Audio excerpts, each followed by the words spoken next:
Hey guys, if you're new to our channel, please check our videos, leave a like, comment, and subscribe. So, hi guys, it's me, JR Navea. Welcome back to Automatic. Ngayon, subukan natin magpalit ng brake master, brake caliper, basta yung brake sa harapan. Nakakuha tayo ng isang set na pang Mio One. Actually, nag-ikot pa ako dito sa Bukawi, Santa Maria, Marilao. Nag-ikot ako sa mga shop.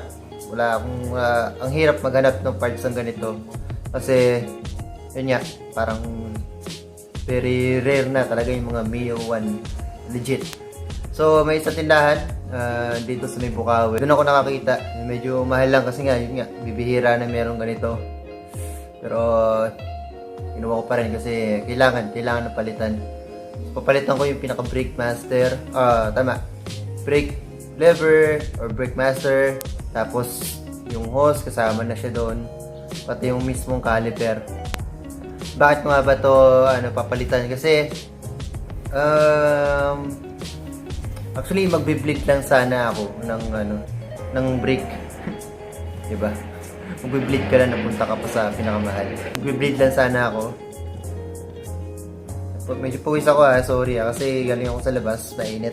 Nangyari kasi yung pinaka thread na pinipihit para lumabas yung fluid niya sa may pinaka caliper. Naputol. Sobrang dikit niya na kasi kinalawang na kasi. So siguro before sa huling video natin, 'di ba, tungkol sa maintenance brake sa mga naka-disc brake, every 2 years pinapalitan. Siguro gawin nyo ng 1 taon para hindi kalawangin. And syempre para maiwasan yung ganito. Simulan natin para matapos na tayo. Let's go! Yun. First, kailangan natin tanggalin yung fairings natin sa harapan. Ayan. Ito. Pati yung sa ulo na. Sa ulo. Para magalaw natin yung buo. Yun. So, ito yung nabili ko na brake caliper. Kulay pula. At,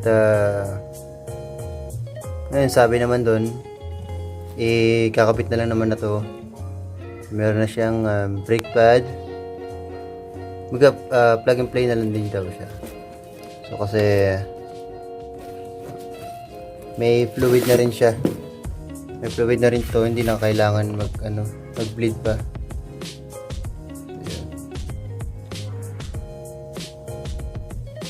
Ayan. May fluid pa siya.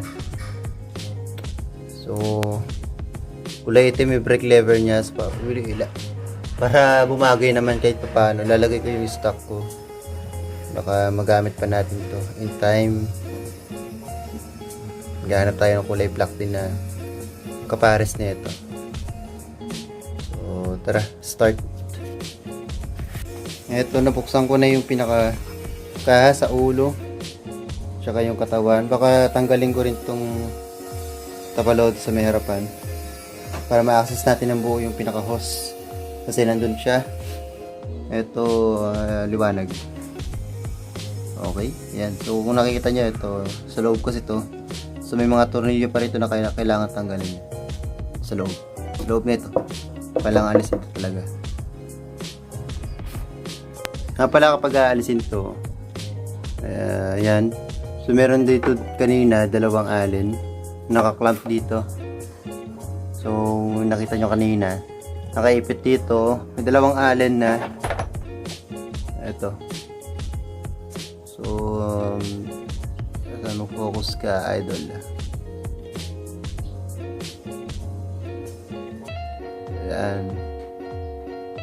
Susukat. Tignan ko yung allen. Sukat niya ay 5. So, 5 yung allen. Pero ito yung bago is tawag dito, bolt screw, hindi siya allen screw. Baka sukat nito is nasa 8. 8. Ito 8. So mamaya gagamit tayo na 8mm na Allen wrench para dito. And then yun, tatanggalin nyo lang yung pinaka hose. Nakaipit siya dito kanina sa may bakal na to, kababa. Nandito sa baba may screw ulit.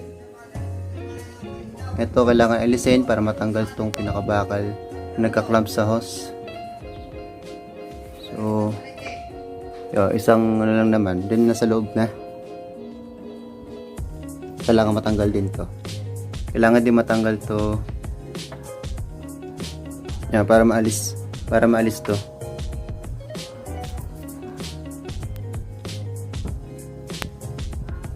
And then yun, diretso na rito. Alisin din natin to. Ito. Medyo maraming screw na alisin. So 2, 3, 4, 5, 6, 7. Hindi ko pa nakikita yung nasa loob, pero mukhang wala naman kasi ito na yung screw nya. Hopefully. Tara, tanggalin natin. Tanggal ko na yung nasa pinaka caliper eh. So tanggalin natin yung hose. Yun, so nakikita nyo, natanggal na natin. Nasa kalahatian na tayo ng ating proseso. Kalahati pa lang. So natanggal ko na. Medyo mahirap tanggalin yun dito sa pinakatapalaw to kasi kailangan tanggalin to. Pero nasa ilalim wala tayong pantanggal ng ano. Medyo nahirapan ako tanggalin. At ayun, palulusutin natin yung hose dito kasi punta rito ulit. Dito ulit sa pinaka manubela.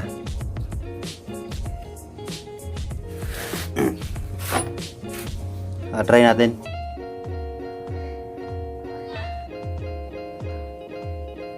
Yan na. So as you can see, sinisimulan ko na ikabit to. Ngayon is iniisip ko na lang kung anong tatanggalin kong hose. Ito o ito. Kasi kailangan natin isuot sa mga parang braces to. May mga bracket pa katulad niya na to. Kailangan siya isuot dito yan eh. So kailangan nakasuot siya dito. At saka ito pang isa. So ito naman nandito sa may ilalim. So probably tatanggalin pa rin natin itong pinaka-hose nya. Siguro baka ito na lang. May extra naman tayong brake fluid. Lagyan na natin ng bago. Tara.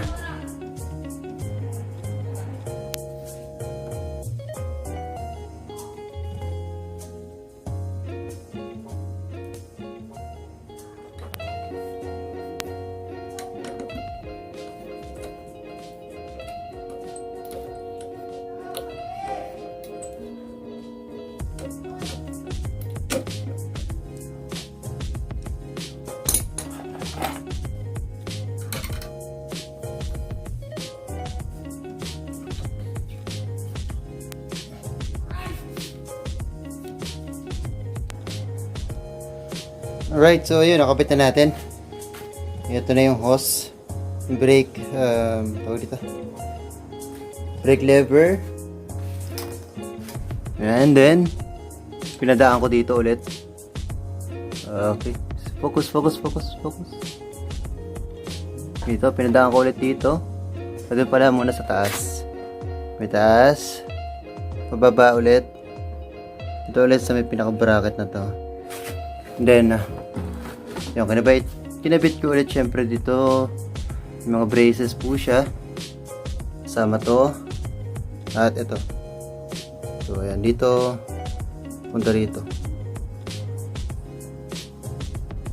So ang gagawin na lang natin ngayon is maglalagay tayo ng bagong brake fluid dahil nabawasan na siya nung tinanggal ko yung hose. So magbibilid tayo. Okay, so tara.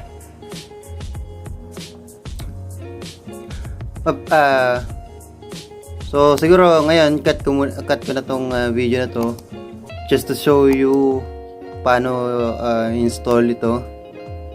So hindi ko na masyadong maipakita dahil medyo mababa memory natin sa ngayon, punong-puno tayo.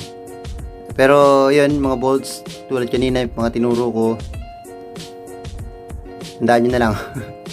So nandun naman 12, 14 na wrench, G's. So yun lang yung mga usual na kailangan nyo. 10 to 14 na kung meron mang 8, depende yun kung anong klase yung nakalagay nyo dito, kung anong klaseng bolt nakalagay nyo dito, kung alin yan. Ayun nga yung kanina 5, eto 8 to na bolt. So siguro 8 to 14 ang sukat ng mga na kailangan natin dito. So maybe that's it for now. If you like this video, please do like this video, share and subscribe. Okay, mura. So hindi ko kilala to, pero sana okay siya, sana matibay. Again, this is JR Navea. Keep safe, ride safe. Till next episode. See ya. Next episode, siguro pag-bleed, turo ko na rin sa inyo. See ya.